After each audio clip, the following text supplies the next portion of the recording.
Chandrayaan mission के बाद भारतीयों की खास तौर पर एस्ट्रोनॉमी को लेकर रुचि बढ़ी है और लोग अब एस्ट्रोनॉमी के बारे में बहुत कुछ जानना चाहते हैं। लेकिन भारत का एस्ट्रोनॉमी का ये सफर या खगोल विज्ञान का ये सफर नया नहीं है। भारत में सदियों से ही खगोल विज्ञान को लेकर रिसर्चेस होती रही हैं, उसके बारे में बोला गया है, लिखा गया है। और किस तरीके से, अगर हम वेद काल से बात करें तो वेद काल से लेकर अब तक एक पूरी जर्नी रही है, जहां पर इन एस्ट्रोनॉमी रिसर्चेस की अगर बात करें, उन्होंने धीरे धीरे आगे के पड़ाव को कवर किया है। आज हम बात करने वाले हैं एंशिएंट एस्ट्रोनॉमी की, जिनको मुख्य तौर पर अगर बात की जाए तो दो हिस्सों में बांटा जा सकता है। एक वैदिक काल, जिसमें वेदों में क्या जिक्र रहा एस्ट्रोनॉमी का, क्या उस वक्त किसी तरीके के प्लैनेट्स के बारे में कोई जानकारी थी, उनसे जुड़ी कोई इंफॉर्मेशन थी, और एक उसके बाद यानी कि पोस्ट वैदिक काल में क्या प्रोग्रेस हुई, क्या रिसर्च हुई इस पूरी एस्ट्रोनॉमी को लेकर। इस पर आज बात करने वाले हैं और इस पर बात करने के लिए हमारे साथ स्पेस इंडिया से योगेश कुमार जोशी मौजूद हैं। योगेश जी, ये बात अक्सर कही गई है कि अपनी जड़ों को नहीं भूलना चाहिए, और जब हम भारतीय संदर्भ में इसकी बात करते हैं, एस्ट्रोनॉमी की इसके संदर्भ में बात करते हैं, बहुत पुराना इतिहास है हमारा। किस तरीके से इस जर्नी को आप देखते हैं? तो मैम, अगर हम एस्ट्रोनॉमी या खगोल विज्ञान की जर्नी की जो बात करते हैं, एक आइडिया लिया जाता है कि वैदिक समय से हम इसको देखते आ रहे हैं। जब ऋषि लदग ने कुछ स्क्रिप्ट्स, अपने मैन्युस्क्रिप्ट्स लिखने चालू किए, उन्होंने बताया कि कैसे ऋग्वेद, यजुर्वेद, उन्होंने जब इसको दोबारा लिखा, इसके कुछ वर्सेस को दोबारा लिखा गया, तो वहां से हमें समझ आया कि जो खगोल विज्ञान है उसका इंटरेस्ट आज से नहीं, कई हजार वर्षों से। अगर मैं वेदांग ज्योतिष, जो पहला एस्ट्रोनॉमिकल पुस्तक आप कहें या फिर लेख आप कहें माना जाता है, जिसमें डेट्स वगैरह के बारे में, कि आप आज भी जो हमारा ज्योतिष विज्ञान है, जो डेट्स, टाइम, मुहूर्त वगैरह की हम जो बात करते हैं, इस पे बेस्ड है। तो वेदांग ज्योतिष का पहला आप बुक, हैंड बुक कह लीजिए, कुछ 3500 साल पहले का इसका समय माना गया है। मतलब 1500 BC से 1200 BC, इस बीच में। किंतु वो कहते हैं ना कि समय के साथ साथ जो इतिहास है, अगर आप उसको सहेजेंगे नहीं तो आपके पास लास्ट में क्या बचेगा। वही हाल इंडियन एस्ट्रोनॉमी या भारतीय खगोल विज्ञान का भी रहा है। तो बात करते हैं हम 1500 साल 1200 साल पुराना, उस टाइम पे जब वेदांग ज्योतिष के बारे में हम बात करते हैं, तो वो हमारा कहते हैं कि पहला टेक्स्ट था। लेकिन समय के साथ, क्योंकि उस समय जब ये सारा इंफॉर्मेशन लिखा गया, उसके बाद उसको आगे पास ऑन कैसे किया, जैसे जो गुरु शिष्य परंपरा रही, जहाँ पे हम लोग ओरली सारी चीजें समझते थे। हम अब यहाँ आप देखेंगे कैसे गुरु जी अपने छात्रों को शिक्षा दे रहे हैं, कुछ ग्रह वगैरह के बारे में बता रहे हैं। हमेशा से भारत का जो विज्ञान रहा है वो नवग्रह को जानता है। हम अगर अपने एस्ट्रोलॉजी में आज भी नवग्रह के बारे में पढ़ते हैं, तो इन सभी चीजों की खोज, इन सभी चीजों का मूवमेंट, क्योंकि पहले के समय में जब टेलीस्कोप नहीं था, टेलीस्कोप जो कुछ 400 वर्ष पहले लगभग बनाया गया है, तो उससे पहले हमारी जितनी भी एस्ट्रोनॉमी थी वो सब पोजिशनल एस्ट्रोनॉमी, मतलब तारों का पोजीशन क्या है, प्लैनेट्स का पोजीशन क्या है, सन मून का पोजीशन क्या है, किस दिन हमारे दिन छोटे होंगे, बड़े होंगे, सॉल्स्टाइस, इन सब का विज्ञान, स्टार्स के रिस्पेक्ट में सन मून का पोजीशन कैसे चेंज होता है, इन सब के ऊपर ज्यादा बेस था। मतलब हम पोजीशन की ज्यादा बात करते थे। मैं इस पे ये सवाल पूछना चाहूंगी, जिसको आप कह रहे हैं कि जो अवेलेबल है हमारे पास वेदांग ज्योतिष जो है, ये किन वेदों से इसमें फैक्ट्स लिए गए हैं, और मतलब मूल तौर पे अगर हम बात करें तो किन वेदों को हम मानते हैं जहां पर एस्ट्रोनॉमी का जिक्र हुआ है? तो मैम, आप यहाँ देख सकते हैं, फादर ऑफ वेदांग ज्योतिष कहा गया आचार्य लगत जी को। इन्होंने उस टाइम पे एक हैंडबुक लिखा, और हम समझ सकते हैं कुछ 1180 BC के आसपास में उन्होंने वो एक हैंड कैलेंडर टाइप बनाया, जिसमें इन्होंने ऋग्वेद और यजुर्वेद से कुछ वर्सेस, आप कह सकते हैं कुछ सिद्धांत वहां से उठाए, जो जहां पे एस्ट्रोनॉमी का जिक्र था। तो ये दिखाता है कि कितना पुराना, करीब करीब 3200 वर्ष पुरानी बात हम कर रहे हैं। तो ऋग्वेद और यजुर्वेद दो ऐसे मेजर वेद रहे हैं जहां से हमने रेफरेंसेस उठाए हैं। ठीक है, तो इसके बाद इसके बाद क्या प्रोग्रेस रही हमारी? अगर हम इस जो कैलेंडर बना जो आप बता रहे हैं, इसके बाद किस तरीके से हमने प्रोग्रेस की एस्ट्रोनॉमी में? तो मैम, अगर हम इंडियन एस्ट्रोनॉमी की बात करते हैं, आज भी अगर आप देखेंगे भारतीय कैलेंडर, जिसको हम कहते हैं हिंदू कैलेंडर, जो विक्रम संवत हम फॉलो करते हैं, या फिर इस्लामिक हिजरी जो कैलेंडर्स हैं, ये सारी कैलेंडर्स आज भी मून के मूवमेंट के ऊपर बेस्ड है। मून, चांद, जिसके बारे में अभी हमने जो चंद्रयान 3 मिशन भेजा, वहां पे हम मिशन भेजना एक बात है जब हम एक्सप्लोरेशन करने जा रहे हैं, लेकिन क्या उसके पोजीशन से हम कोई चीज पता कर सकते हैं? हमारे जो कैलेंडर्स उस पर है, हमारे 24 घंटे का जो साइकिल है, वो सब कुछ पता करना है, ये सब प्लैनेट्स और मून और सन के पोजीशन के थ्रू ही निकाला गया है। इसके बाद अगर हम बात करते हैं कि नक्षत्र, हम सभी लोग अपनी कुंडली वगैरह देखते हैं एस्ट्रोलॉजी में भी, बिकॉज एस्ट्रोलॉजी भी एक तरीके से एस्ट्रोनॉमी का ही पार्ट बनता है। तो अगर हम समझे कि जब हम कुंडली देखते हैं वहां पे हम नक्षत्रों की बात करते हैं, तो नक्षत्र क्या है? अब नक्षत्र आप देखेंगे, मून का अगर आप मोशन देखेंगे 1 महीने के लिए, तो हर रोज मून के पास में आपको एक ब्राइट स्टार या पैटर्न नजर आता है। तो ऐसे कुछ 27 ब्राइट पैटर्न्स या 27 ब्राइट स्टार बोले गए, जो हमारे हिंदी के केस में हम नक्षत्र के बारे में बोलते हैं।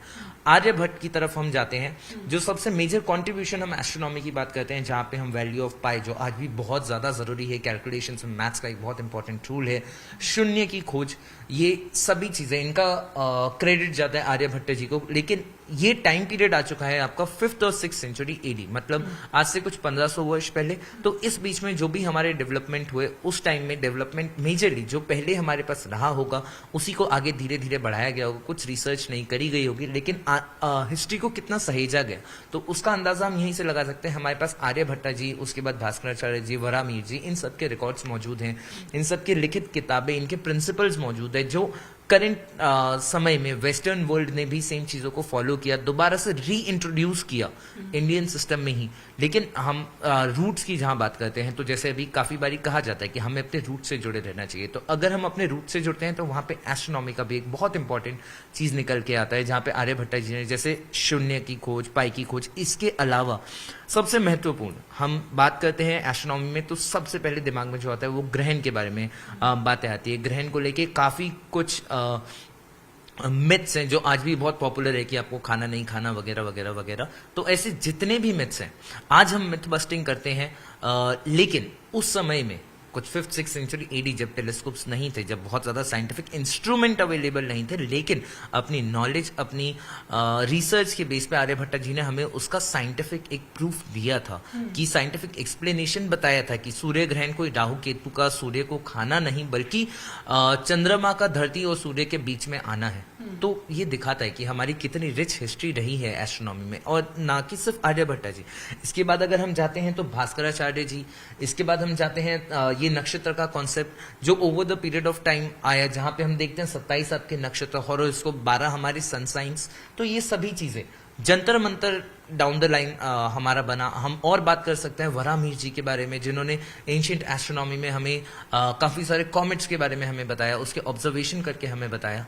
तो ये हमारा इंडिया का हिस्ट्री रहा है। इससे पहले कि हम जंतर मंतर पे पहुंचे, मैं ये जानना चाहूंगी कि कितना इंपॉर्टेंट कंट्रीब्यूशन आप, क्योंकि खुद आप एस्ट्रोनॉमी से जुड़े हुए हैं, स्पेस पर आपकी रिसर्च रहती है, आपका काम है वो, तो किस तरीके से आप, मैं आर्यभट्ट की अगर बात करूं, जैसे जीरो की बात हो रही है या पाई की वैल्यू की बात हो रही है, या जैसे अभी आपने बताया कॉमेट्स की स्टडीज, ये कितना हेल्प किया भारत को उस पोजीशन पे लाने में जिसमें आज हम मौजूद हैं? तो मैम देखिए, सबसे जरूरी चीज आपको क्या चाहिए? आप किसी भी चीज को अगर लेते हैं, सबसे पहले आपको चाहिए इंस्पिरेशन। तो ये इंस्पिरेशन कब मिलती है? जब आपके पास इतना रिच एक हिस्ट्री होता है, तो आपके पास हमेशा एक एक्स्ट्रा मोटिवेशन, एक एक्स्ट्रा बूस्ट रहता है कि हाँ, हमने पहले ये किया है। चाहे काफी पहले था, हमने शायद मिशन नहीं भेजे हैं, किंतु हमारे पास वो नॉलेज पुराने जमाने में रही। ये हमेशा हमारे साइंटिस्ट को, यंग जनरेशन को इंस्पायर करती है कि हम दोबारा वो चीज कर सकते हैं। अच्छा, दूसरी बात, हमारे पास काफी ऐसे जो हम वेस्टर्न वर्ल्ड से आज चीजें सीख रहे हैं, किंतु अगर हम अपने रूट्स में झांकते हैं तो हमें समझ आता है कि हमारे अपने इंडिया का हिस्ट्री इतना मजबूत रहा है, जहां पे हम सब कुछ ऑलरेडी समझ चुके हैं। उसी नॉलेज को हम कैरी फॉरवर्ड कर पाते हैं, अपने करंट जो जनरेशन है उसको जोड़ पाते हैं पुराने अपने रूट से। ठीक है, तो बहुत ज्यादा पीछे ना जाते हुए अगर कुछ पहले पीछे जाएंगे, तो ये भी एक एग्जाम्पल है जो कि बताता है कि एस्ट्रोनॉमी में हमारा इंटरेस्ट, हमारी रुचि किस हद तक थी। ये जंतर मंतर की तस्वीर है, ये जयपुर वाला जंतर मंतर जिसको आप फिलहाल तस्वीरों में देख रहे हैं। और किसी भी एस्ट्रोनॉमी स्टूडेंट से या थोड़ी भी बहुत जानकारी रखने वाले शख्स से अगर आप पूछेंगे, तो वो बताएगा कि ये जीता जागता इतिहास, और ऐसा क्यों है?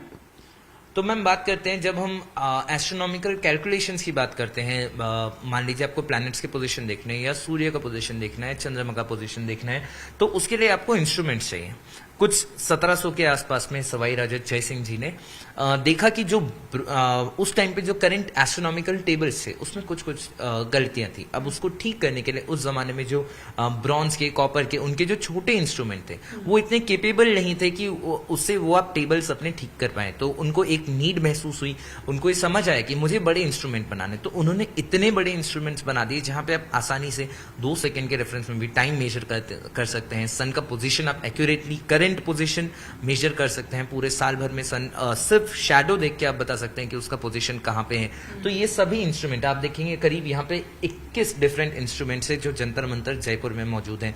ऐसे ही कुल और भी जंतर मंतर है, जैसे हम जंतर मंतर दिल्ली जानते हैं, बहुत फेमस है, 5 इंस्ट्रूमेंट वहां पे भी हैं। आप अगर इनमें से कुछ इंस्ट्रूमेंट की बात करें जो बहुत फेमस इंस्ट्रूमेंट है, ये इंस्ट्रूमेंट जो आप देख रहे हैं काफी लंबा सा है, दुनिया का सबसे बड़ा स्टोन सनडाइल है। इससे बड़ा सनडाइल पूरे दुनिया में कहीं नहीं है और ये आज भी आपको 2 सेकंड की एक्यूरेसी से टाइम बता सकता है।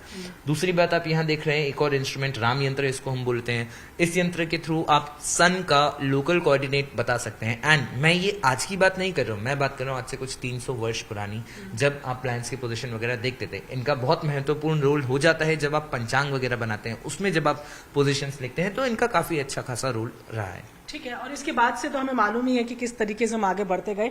एक लेकिन जो हम बात कर रहे हैं कि यजुर्वेद, ऋग्वेद से जो बिल्कुल अर्लीस्ट रेफरेंसेस हमें मिलते हैं एस्ट्रोनॉमी को लेकर या खगोल विज्ञान को लेकर, और लेटेस्ट अगर हम बोले बहुत ज्यादा पुराना नहीं तो 300 साल पीछे जाते हैं, तो उसके तो जीते जाते सबूत आज भी अगर आप जयपुर जाएं तो आपको ये नजर आएंगे। आप दिल्ली के जंतर मंतर घूमने जाएं, वहां पर आपको ये समझ आएगा, और ये समझ आएगा कि भले ही हमारे पास वो सारी चीजें रिटन तौर पर मौजूद नहीं है, लेकिन वो जरूर पास ऑन हुई हैं, जिसके बेस पे ये तमाम चीजें भी तैयार की गई हैं। जाहिर तौर पर जब जंतर मंतर बनाया गया होगा तो पहले मालूम तो चला होगा कि किस ग्रह को लेकर ये बनाना है या कैसे पोजिशनिंग करनी है या कैसे इसमें एक्यूरेसी आएगी, तमाम चीजें यहां पर है। देखिए, प्रधानमंत्री नरेंद्र मोदी भी, योगेश, कई बार इस बात को बोल चुके हैं एस्ट्रोनॉमी को लेकर भी कि अपनी जड़ों पर वापस जाना जरूरी है। इन जड़ों से अब जिस लेवल पे हम लोग पहुंच गए हैं, कितनी मदद मिलती है? तो मैम ऐसे समझते हैं, पहला एक टाइम या ऋग्वेद के जमाने में हमने जो भी चीजें लिखी वो ऑब्जर्वेशन पे बेस्ड थी। सिर्फ आप प्लैनेट्स का पोजीशन या स्टार्स का पोजीशन जो आप धरती से देख पाते हो उसके बेस पे हमारा रिसर्च रहा है। किंतु जैसे जैसे भारत स्पेस फील्ड में आगे बढ़ रहा है, 1969 में हमने इसरो स्टैब्लिश किया, 1975 में हमने आर्यभट्टा सैटेलाइट लॉन्च कर दिया, अपना खुद का रॉकेट सिस्टम बना दिया, तो ये दिखाता है कि भारत की जर्नी कहाँ ऑब्जर्वेशन एस्ट्रोनॉमी में कहाँ से शुरू होके कुछ 1500 साल, 2000 साल, 3000, 3500 साल पुरानी जर्नी, और आज एक ऐसे पॉइंट पे है जहां पे हम सोलर सिस्टम को एक्सप्लोर करने के बारे में सोच रहे हैं। हम ये सोच रहे हैं कि हम धरती से बाहर निकल के दूसरे ग्रह तक, जिसको हम पहले सिर्फ देख पाते थे, वहां जाने की बात करें। इनफैक्ट हम मार्स तक पहुंच चुके हैं, तो काफी गौरवपूर्ण एक यात्रा है।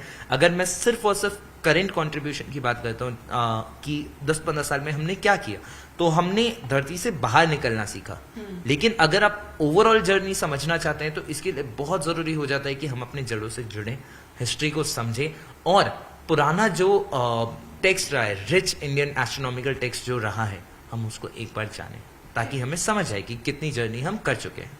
जाहिर तौर पर, और जैसे कि हम लगातार बता रहे हैं कि वेदों से शुरू हमारा ये सफर जो है लगातार निरंतर जारी है। लेकिन क्या फर्क है? देखिए, पहले तमाम चीजें, जैसे आज हमारे पास टेक्नोलॉजी मौजूद है, हम जैसे कि अभी योगेश बता रहे हैं कि अब हम पृथ्वी के बाहर जा रहे हैं, हम बाहर चक्कर लगा रहे हैं, हम स्पेस पे चक्कर लगा रहे हैं। और जब हम उस काल की बात कर रहे हैं, वेद काल की बात कर रहे हैं, वैदिक काल की बात कर रहे हैं, तब हमारे पास वो टेक्नोलॉजी नहीं थी, लेकिन तब भी ये जानकारी थी कि नवग्रह हैं। आपने देखा होगा कि क्योंकि ज्यादा जानकारी तब लोगों को नहीं थी, तो उनको शेप्स अलग दे दिए गए, उनको देवों के रूप में पूजा जाने लगा, लेकिन ये जानकारी बेसिक थी कि 9 ग्रह हैं। और इसी तरीके से वो रिसर्च वर्क जो है वो चलता रहा। कई बार ओरली एक गुरु से शिष्य, और जिस तरीके से उन्होंने बताया कि गुरु शिष्य परंपरा में आगे बढ़ता रहा, कई बार उसको सहेजा गया, लिखा गया, और धीरे धीरे धीरे हमारे पास एक ऐसा रिच मैं कहूं इतिहास है एस्ट्रोनॉमी का, जिसपे आर्यभट्ट के नाम को आप बिल्कुल नहीं भूल सकते हैं। आर्यभट्ट, भास्कराचार्य की जब हम बात करते हैं तो भारत का इतिहास, भारत की परंपरा एस्ट्रोनॉमिकल पॉइंट ऑफ व्यू से भी काफी ज्यादा स्ट्रांग रही है। और यही कारण है कि लगातार इस बात को कहा जाता है कि पुरानी चीजों के बारे में और रिसर्च की जाए और उनके बारे में जाना जाए, ताकि वो हमें आगे बढ़ने में भी मदद करे। कैमरा पर्सन विकास ठाकुर के साथ प्रियंका कांडपाल, न्यूज़ 18 इंडिया, दिल्ली।